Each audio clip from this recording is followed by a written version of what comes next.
मंगलाचरण के लिए हाथ जोड़ लीजिए सभी।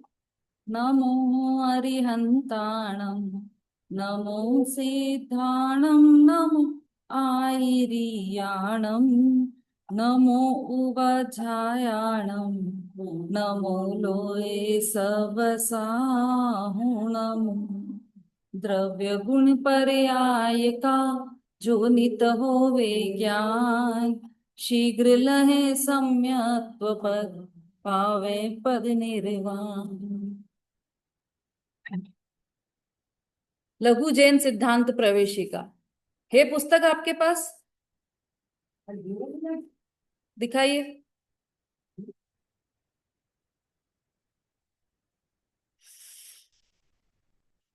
कौन सी वाली है पुस्तक, कौन सी है? अच्छा, ठीक है, ठीक है, चलेगी ये भी। हाँ बोलिए मंजू जी।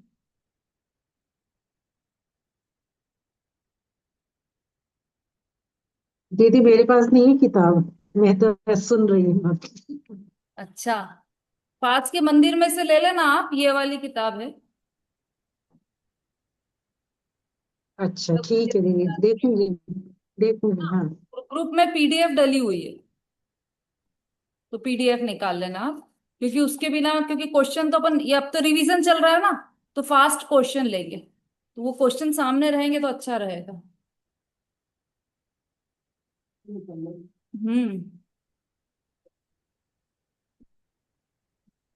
50वें प्रश्न से अपन ने लिया है पिछली कक्षा में।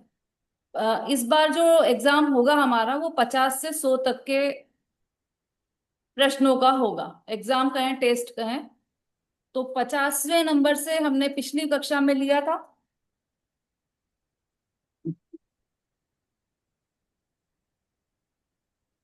12 प्रश्न हो गए थे पिछली कक्षा में हमारे, है ना? एक बार पढ़ लेते हैं उसको।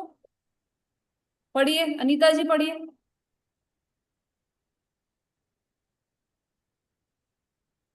प्रश्न नंबर 50 से पढ़िए।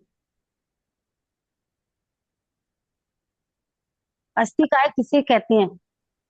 दीदी जय जिनेन्द्र। हाँ चाहिए। अस्थिकाय किसे कहते हैं? बहुप्रदेशी द्रव को अस्थिकाय कहते हैं। द्रव, कितने द्रव अस्थिकाय हैं?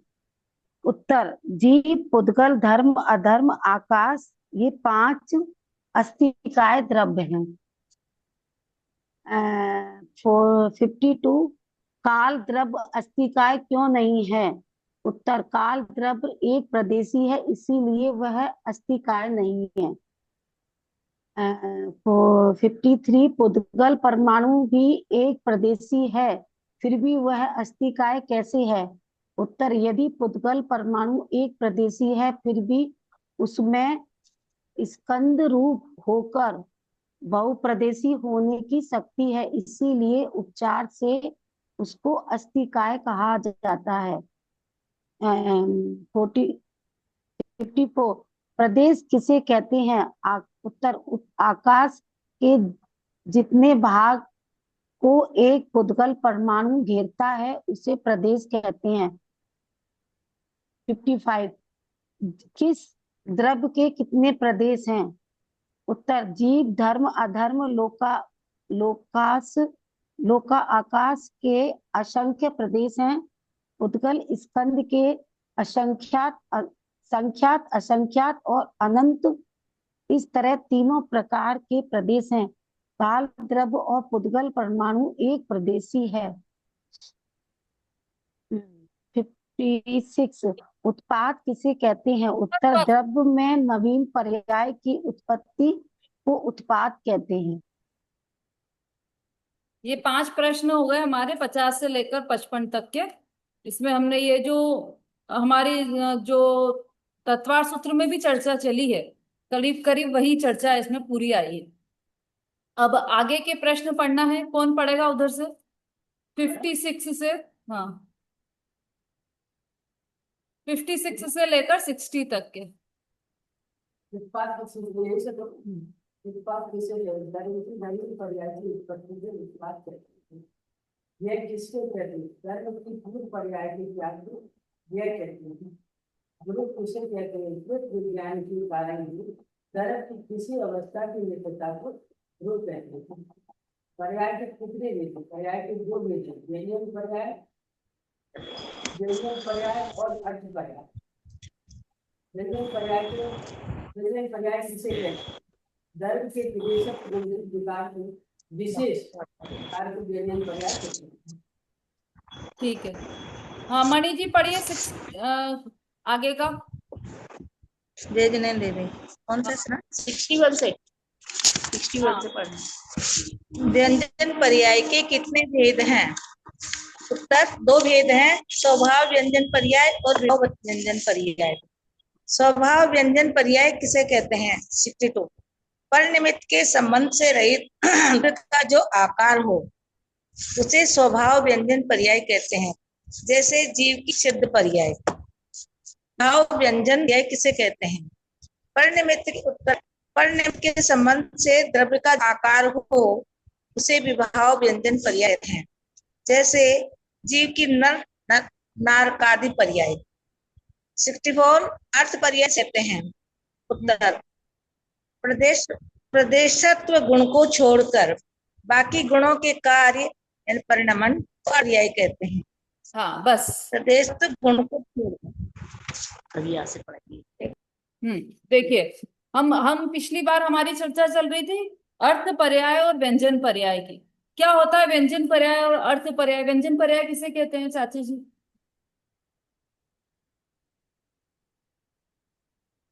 व्यंजन पर्याय व्यंजन पर्याय किसे कहते हैं? विवाह व्यंजन पर्याय और विवाह व्यंजन पर्याय। ये तो भेद हो गया। कहते किसे? होती क्या है व्यंजन? होती क्या है व्यंजन पर्याय? चलो इधर से कोई बताएगा क्या होती है व्यंजन पर्याय? हाँ सुलोचना आंटी बोली।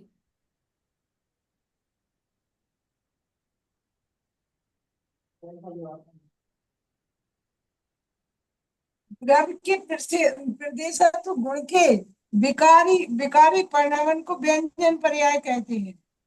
हाँ, विकारी परिणमन नहीं, बस परिणमन। प्रदेशत्व गुण परिणमन कार्य को या परिणमन को व्यंजन पर्याय। व्यंजन आगे पर्याय होता है कहते हैं। व्यंजन पर्याय। प्रदेशत्व गुण का प्रदेशत्व गुण का जो कार्य है उसको व्यंजन पर्याय कहते हैं। सीधी सिंपल सी बात है। और प्रदेशत्व गुण किसे कहते हैं ये तो सबको पता होगा। किसको पता है प्रदेशत्व गुण किसे कहते हैं?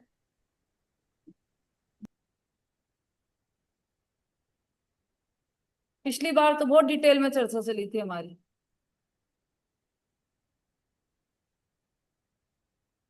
अनीता जी।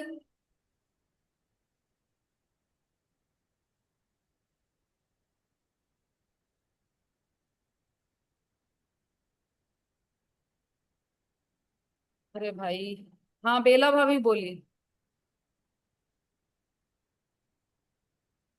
प्रदेशत्व गुण किसे कहते हैं? जिस शक्ति के कारण द्रव्य का कोई ना कोई आकार अवश्य रहता है, उसे प्रदेशत्व गुण कहते हैं। हाँ ये आपने परिभाषा तो बिल्कुल सही याद की है पर इसका अर्थ भी अपने को सबको समझ में आना चाहिए। प्रदेशत्व गुण मतलब जिस शक्ति के कारण द्रव्य का कोई न कोई आकार अवश्य होता है। ये द्रव्य का एक सामान्य गुण है। कितने द्रव्य है विश्व में? जाति अपेक्षा तो 6 हैं लेकिन वैसे कितने हैं? अनंत द्रव्य है ना। तो अनंत ही द्रव्य का कोई ना कोई आकार अवश्य है। बिना आकार का कोई भी द्रव्य नहीं। पिछली बार प्रश्न भी किया था कि सिद्ध भगवान का तो कोई आकार नहीं होता है। सिद्ध भगवान का भी आकार होता है क्योंकि किंचित न्यून पुरुषाकार वो रहते हैं ना। तो वो आकार में तो रहते ही। अपन उसकी प्रतिमा भी रहती। आप नहीं थे शायद पिछली इसमें। पिछली में नहीं थे आप। हाँ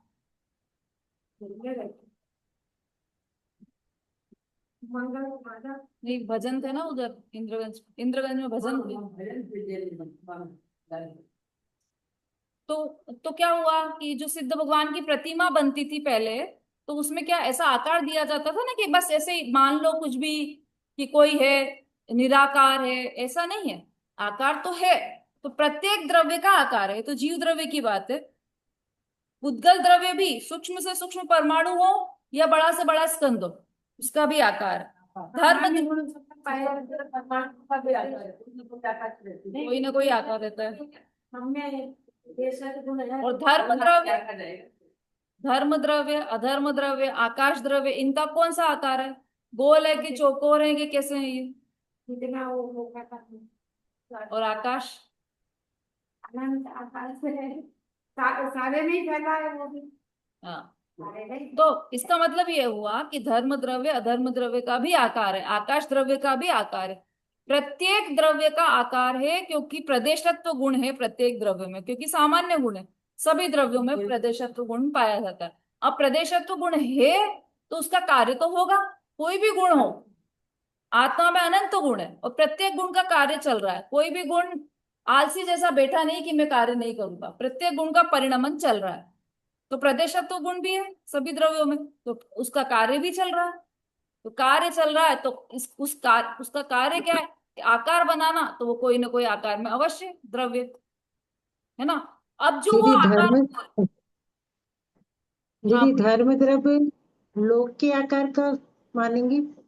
हाँ, धर्म और अधर्म द्रव्य दोनों ही लोक के आकार के हैं, है ना। और और पृथ्वी, आकाश को? आकाश तो अनंत है तो है, पर किसी न किसी आकार में तो है वो भी, है ना। कोई ना कोई आकार है उसका भी, मतलब भले ऐसे ऐसे आकार हो, कुछ भी आकार हो, पर आकार तो है। तो प्रत्येक द्रव्य क्यों क्यों क्यों है, हम कैसे मान ले कि आकाश द्रव्य में आकार है? क्योंकि प्रदेशत्व गुण आकाश आकाश द्रव्य का भी है, तो उसमें भी उसका भी आकार अवश्य है। इसका मतलब हुआ कि सभी द्रव्यों में प्रदेशत्व गुण है, इसलिए। और प्रदेशत्व गुण का कार्य परिणमन क्या है? तो है, क्या बताए तो आकाश क्या है? किसका? आकाश धर्म धर्म का अलग अलग लोक, लोक के आकार का है। लोग पूरे में लोक, लोक कैसा है आकार? एक मिनट रुको आप, लोक का आकार क्या है? लोग का जो बताया ना इसमें 14 राजू उतंग नभ, लोक पुरुष संठान। सामने दी तो लोक पुरुष, जो लोक पुरुष बना है ना ऐसा, द्वे हाथ धारी कटी, क्या है वो? कटी हाथ धारी द्वे पद प्रसार, ऐसा आता है। हाँ, तो कमर पे हाथ रख के जैसे पुरुष खड़ा होता है, ऐसा आकार है। तो वो जो आकार है ना लोक का, और आप लोगों ने तो सबने चौथे अधिकार में, चौथे अध्याय में पूरा लोक का आकार समझा है। उसी आकार का धर्म द्रव्य, अधर्म द्रव्य भी उसी आकार का है, क्योंकि पूरे में विस्तृत है इसीलिए।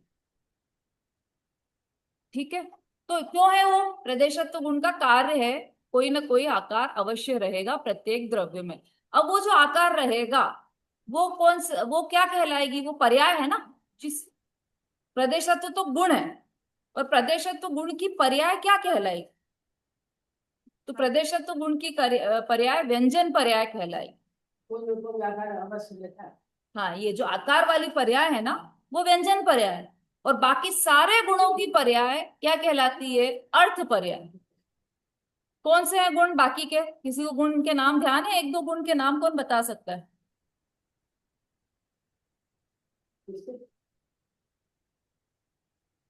हाँ, नमिता जी बोली।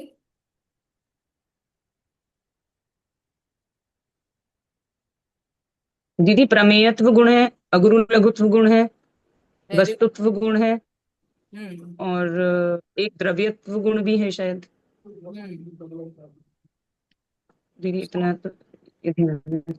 शायद नहीं लगाना, आप कॉन्फिडेंट हो जाना। अब तो आप बहुत द्रव्यत्व, स्वाध्याय। द्रव्यत्व गुण भी है, हाँ, द्रव्यत्व गुण भी है। ठीक है। और अभिलाषा जी? जय जिनेन्द्र। अस्तित्व, बस्तित्व, द्रव्यत्व, प्रमेयत्व और अगुर लघुत्व। बस?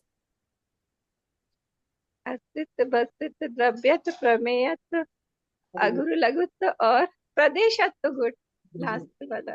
बस हो गए पूरे? संगीता जी?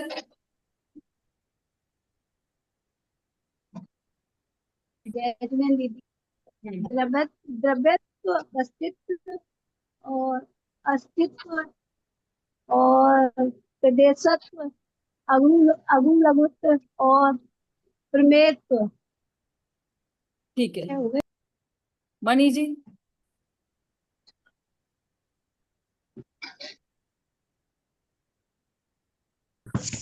यदि जय जिनेन्द्र, अस्तित्व, वस्तुत्व, प्रदेश, प्रमेयत्व, द्रव्य, प्रमेयत्व, अगुरु लघु और एक है प्रदेशत्व, सूक्ष्मत्व भी होगा, सूक्ष्मत्व भी हाँ रेणु जी बोलिए। सामान्य गुण तो यह अनंत गुण है वैसे तो द्रव्य। हाँ म्यूट कर। अस्तित्व वस्तुत्व जय द्रव्यत्व जिनेन्द्र। प्रमेयत्व क्या अस्तित्व कहें वस्तुत्व उसमें ये बोलो। है ना, बोल नहीं डाला ना बिल्कुल। रेणु जी से बोला है ना, रेणु जी बोलिए। हाँ हेलो जय जिनेन्द्र बोले। अस्तित्व वस्तुत्व द्रव्यत्व प्रमेयत्व अग्रलघुत्व प्रदेशत्व गुण। हाँ देखो ये वाले सामान्य गुण सबको याद है, पर मनी जी ने एक बात सही बोली है, ये सामान्य गुण भी अनंत है, 6 नहीं है, सामान्य गुण भी अनंत है। ठीक है, ये बात ध्यान में रखना है सबको। 6 के तो हमको नाम याद है, पर बाकी तो अनंत गुण है, जैसे अनंत अनंत है सामान्य गुण भी। और मैंने क्या पूछा था कि और बाकी क्या गुण है, तो और कोई बता सकता है इन 6 के अलावा? जिनके पहले से हैंड रेज है वो डाउन कर दीजिए, अगर नहीं उत्तर याद है तो। हाँ मंजू जी बोलिए।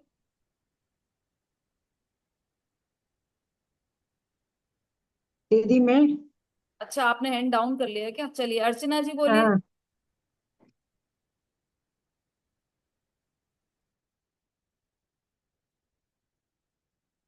अरे जिससे पूछती हूँ वो हैंड डाउन कर लेता है। अंजू जी।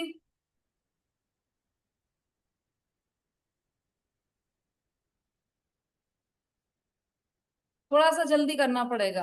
हाँ तो ये आत्मा के बनाए अनंत गुण की और मतलब इसके फिर बता से बोलिए। नहीं, खाली आत्मा के बनाए बताना है विशेष गुण, मतलब इसके गुण बताएंगे। गुण सामान्य मैंने गुण तो ये हो गए, विशेष गुण मैंने ये बोला है कि भाई प्रदेशत्व गुण एक गुण हो गया, इसके अलावा और कौन से गुण है हाँ, वो बताना है, यदि किसी के भी नाम याद हो आपको तो।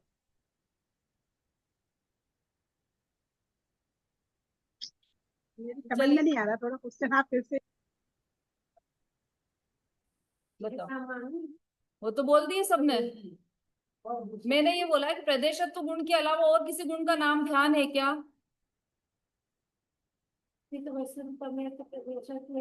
बता दी, हाँ ये बता दी। जैसे अनंत गुण, हाँ नाम याद है अनंत गुण के। गुणों के नाम चलो कोई बात नहीं। पहले में आते हैं, लेकिन बाद में ज्ञान में तो सब। हाँ दीदी ज्ञान गुण हम्म और श्रद्धा गुण हो सकता है।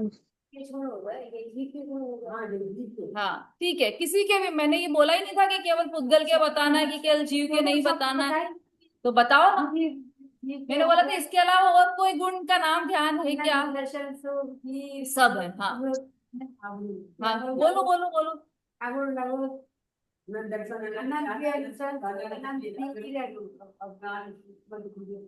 हाँ हाँ देखो फिर से बोलो आप जरा जोर से, यहाँ से सब बता दिए इन्होंने, जोर से बोलो जोर से। दर्शन, दर्शन ज्ञान सुख वीर्य और अगुर लघु तो सामान्य में ही आ गया। अनंत दर्शन, अनंत ज्ञान, अनंत सुख, अनंत वीर्य, फिर अगुरु लगो सूक्ष्म वीर्य और अव्यवहार अज्ञान। बहुत बढ़िया।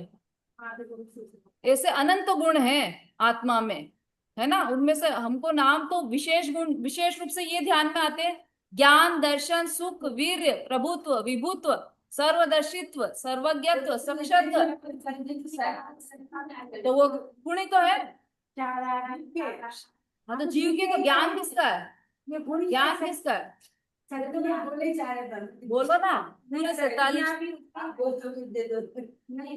चलो अभी हम पर्याय की बात कर रहे हैं, लेकिन हम उसके लिए पहले गुण को क्लियर कर रहे हैं। तो गुण 47 शक्तियों के नाम किसको याद है? जल्दी से हैंड रेस कीजिए पूरे, जिनको पूरे याद हो वो ही हैंड रेस करना। हाँ बोलिए सुलोचना आंटी।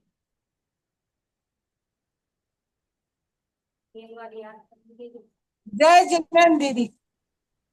जीवन शक्ति, चिति शक्ति, दृष्टि शक्ति, ज्ञान शक्ति, सुख शक्ति, वीर्य शक्ति, प्रवृत्ति शक्ति, प्रवृत्ति शक्ति, विभूति शक्ति, स्वच्छंद शक्ति, प्रकाश शक्ति, सर्वदर्शित्व शक्ति, सर्वदर्शित शक्ति, सर्वदर्शित शक्ति, सर्वज्ञ शक्ति स्वच्छत्व और स्वच्छंद शक्ति, प्रकाश शक्ति, अगुण लघुत्व शक्ति, उत्पाद व ध्रुव शक्ति, असंकुचित त्याग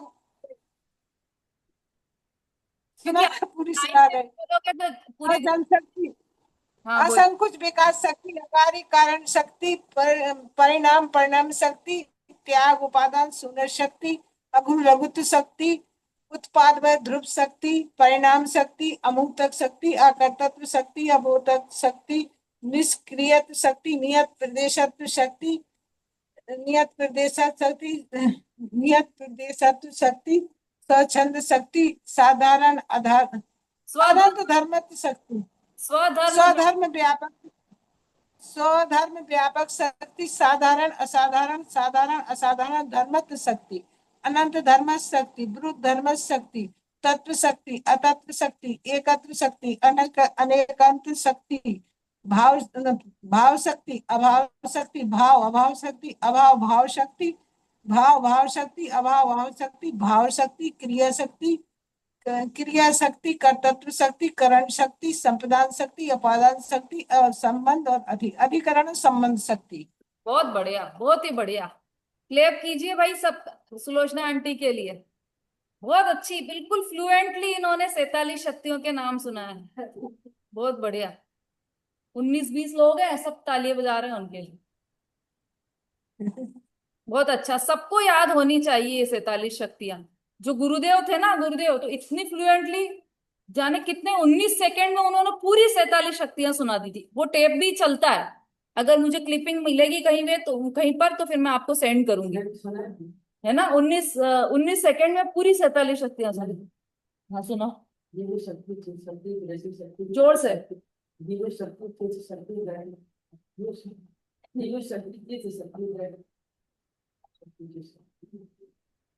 शक्ति, ज्ञान शक्ति, सुख शक्ति, शक्ति, प्रवृत्ति शक्ति, विभूति शक्ति, सर्वजस्व शक्ति, सर्वज्ञ शक्ति, प्रकाश शक्ति, सच्चत्व शक्ति, प्रकाश शक्ति, आत्मनिर्भर प्रकाश शक्ति, आकार गाढ़ शक्ति, आवेश प्रदान कीमत शक्ति, अभिनव शक्ति, उत्पाद व ध्रुव शक्ति, परिणाम निकट शक्ति, कर्ता शक्ति, अभिभूति शक्ति, निष्क्रिय शक्ति, नियत प्रदेश शक्ति, वजन व्यापक साधारण असाधारण शक्ति, अनंत शक्ति, गुरु शक्ति, तत्व शक्ति, अतत्व शक्ति, ईश्वर शक्ति, अधिकरण शक्ति, आप शक्ति, अभाव शक्ति, भाव अभाव शक्ति, अभाव भाव शक्ति, भाव भाव शक्ति, अभाव भाव शक्ति, आप शक्ति, क्रिया शक्ति, कर्म शक्ति, करण शक्ति, संप्रदान शक्ति, अपादान शक्ति, अधिकरण शक्ति, संगीत।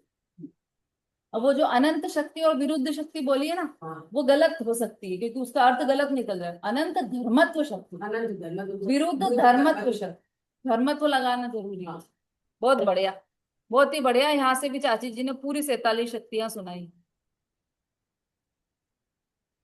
अब ये जो 47 शक्तियां है ना, 47 नाम 47 के पता है कितनी? अनंत। ये शक्तियां सब गुण ही है, और ऐसे ज्ञान दर्शन सुख वीर ये भी अपन सब गुण बोलते हैं। तो बहुत अनंत शक्तियां, वो सब शक्तियों का क्या परिणमन चल रहा है? उन सब का भी परिणमन प्रति समय चल रहा है। जैसे श्रद्धा है तो श्रद्धा का मानना मानना मानना मानना रूप, और अभी अज्ञान अवस्था में क्या चल रहा है? मैं शरीर हूं, मैं शरीर हूं, मैं शरीर हूं, मैं शरीर हूं, ऐसी मान्यता चल रही है। और सम्यक तो होते से ही मैं आत्मा हूं ऐसी श्रद्धा हो जाएगी। और दर्शन भी वैसा ही कार्य करता है, उल्टा चल रहा है। हाँ अभी विपरीत चल रहा है, पर कार्य तो चल रहा है, कार्य नहीं रुका। वीर्य का भी। अब इन सब की जो पर्याय है, श्रद्धा गुण की श्रद्धा करने रूप, ज्ञान गुण की जानने रूप, चारित्र गुण की लीनता रूप, ये सब जो पर्याय हैं वो सब क्या कहलाएंगी? अर्थ पर्याय।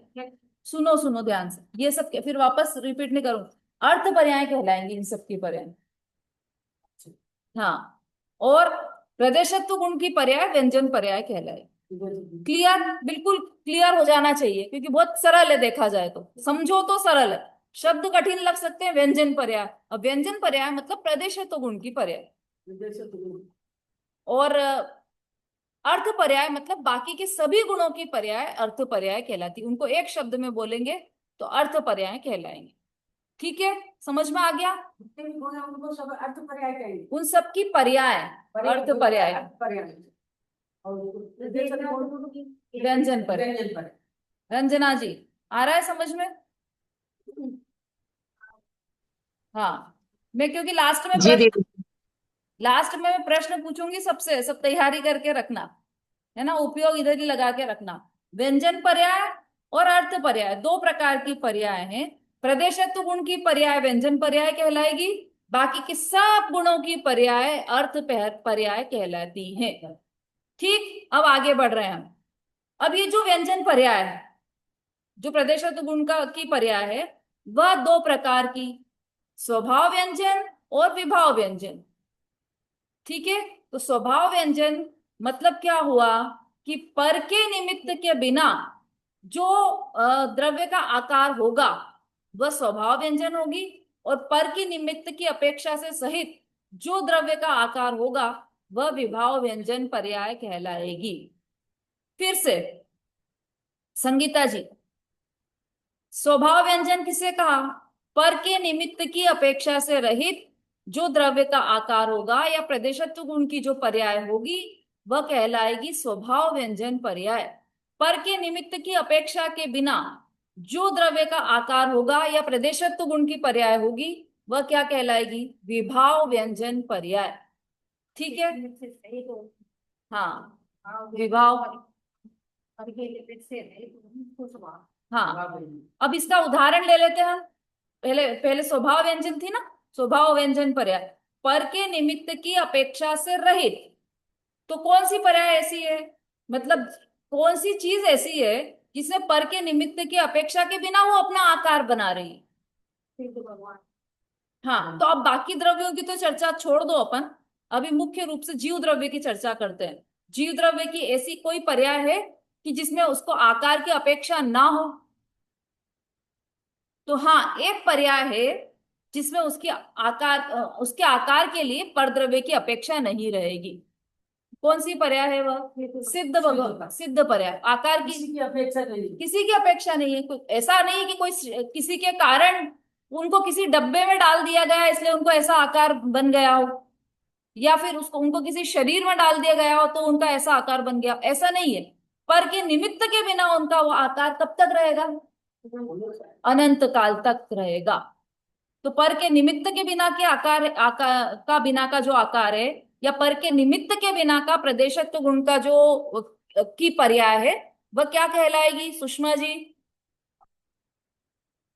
स्वभाव व्यंजन पर्याय। बिल्कुल ठीक। ठीक है, स्वभाव व्यंजन पर्याय क्लियर हो गई। हाँ अनीता जी, कोई प्रश्न है आपका? हाँ हाँ, ये पिछली बार चर्चा चली थी हमारी, आप नहीं थे, वो डिटेल में। प्रदेश मैडम, ये वाला क्वेश्चन था कि अनंत शक्ति है वो अर्थ पर्याय कहलाएगी, और प्रदेश शक्ति वो कौन सी शक्ति कहलाएगी? प्रदेश अनंत शक्ति लिख नहीं पाई मैं। अनंत शक्ति है हाँ, आत्मा की 47 शक्ति कौन सी शक्ति? अनंत शक्ति है, हाँ, और अर्थ पर्याय कहलाएगी। और उनकी प्रदेश पर्याय शक्ति की शक्ति शक्ति को नहीं, अरे भाई शक्ति पर्याय नहीं कहलाएगी। शक्ति का जो कार्य है, गुण का जो कार्य है वह पर्याय है, और उस पर्याय को कहेंगे अर्थ पर्याय। गुण का कार्य। अच्छा, ठीक है, तो हमारी चर्चा चल रही है स्वभाव व्यंजन और विभाव व्यंजन पर्याय की। स्वभाव व्यंजन पर्याय तो क्लियर हो गई हमको, सिद्ध भगवान की पर्याय स्वभाव निमित्त। व्यंजन पर्याय है, ये समझ में आ गया। अब विभाव व्यंजन पर्याय। विभाव व्यंजन पर्याय मतलब जिसमें पर के निमित्त की अपेक्षा हो ऐसा प्रदेशत्व गुण का कार्य, वह विभाव व्यंजन पर्याय है। तो उसके लिए क्या उदाहरण ले सकते हैं हम, कि जैसे हाँ नर नारकादि, मतलब जैसे मनुष्य की के शरीर में जो आत्मा है उसका आकार कितना है, कैसा है, कि जैसा मनुष्य का आकार है वैसा का वैसा। तिर्यंच के शरीर में जो आकार है, आत्मा है, उसका आकार कैसा है? तिर्यंच के शरीर जैसा आकार है। तो उनका ऐसा आकार क्यों हुआ? क्योंकि वो जिस शरीर में गए वैसा का वैसा ही उनका आकार हो गया। तो वहां पर के निमित्त की अपेक्षा से वह आकार हुआ है। इसलिए उसको विभाव व्यंजन पर्याय कहते हैं। परनिमित्त को समझ से ठीक है, समझ में आ गया। परनिमित्त को समझ विभाव व्यंजन पर्याय कौन सी है? पशु की पर्याय, मनुष्य की पर्याय, मतलब समझ लीजिए नर नारकादिक की पर्याय, ये सब नारकी की पर्याय, ये सब विभाव व्यंजन पर्याय है। चारों गति की पर्याय समझ लो, ये सब विभाव व्यंजन पर्याय है। मतलब चींटी, चींटी के शरीर में यही जीव जाएगा तो उसका आकार चींटी जैसा हो जाएगा बिल्कुल, और यही जीव स्वयंभू रमण के महामत्स्य के शरीर में जाएगा तो उसका आकार कैसा हो जाएगा? विशाल, बिल्कुल 1000 योजन का ऐसा आकार हो जाएगा। वही आत्मा। हाँ, और वो जो आकार बना है ना, वो प्रदेशत्व गुण का विकारी परिणमन है या विभाव व्यंजन पर्याय है। ठीक है, क्लियर हो गया? आगे बढ़े अभिलाषा जी। व्यंजन पर्याय कंप्लीट हो गया हमारा। अब दूसरा टॉपिक उठा रहे हैं हम, अर्थ पर्याय। जो अर्थ पर्याय है ना, उस किसको कहा है अर्थ पर्याय? समझ में आ रहा है सबको? अर्थ पर्याय किसको कहा? जो बाकी के गुणों की, प्रदेशत्व गुण के अतिरिक्त बाकी के सभी गुणों की पर्याय है वह अर्थ पर्याय कहलाती है। अब इसमें भी दो प्रकार अर्थ पर्याय भी दो प्रकार की, स्वभाव अर्थ पर्याय और विभाव अर्थ पर्याय। परिभाषा इसमें भी वही लगेगी, देखो आप इसमें दी है।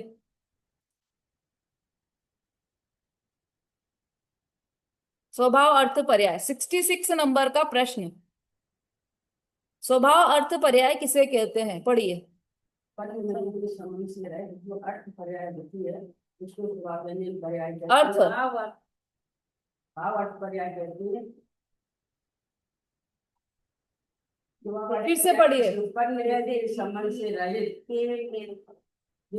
हाँ, अरे व्यंजन नहीं है, अर्थ है। व्यंजन की बात खत्म हो चुकी है अपनी, कंप्लीट हो गई है।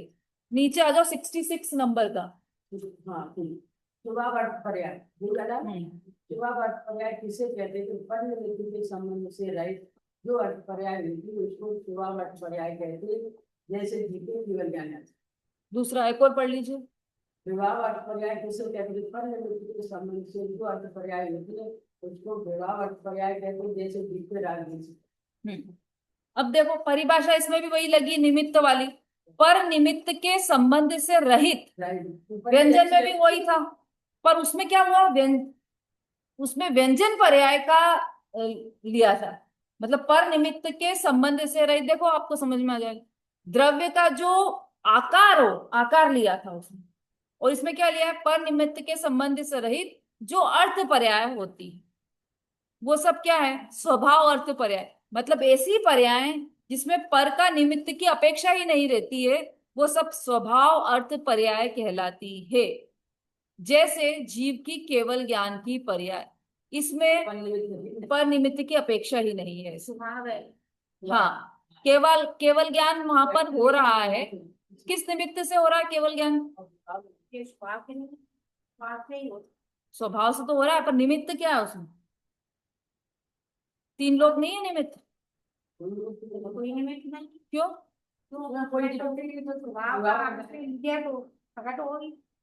केवल ज्ञान का मीनिंग क्या है? जिसमें 3 लोग 3 काल एक साथ झलके, तो 3 लोग 3 काल झलक रहे ना, 3 लोग 3 काल के निमित्त बने हैं ना। हाँ, तो वो निमित्त भी नहीं बने, 3 लोग 3 काल निमित्त भी नहीं बने। बोलो चल।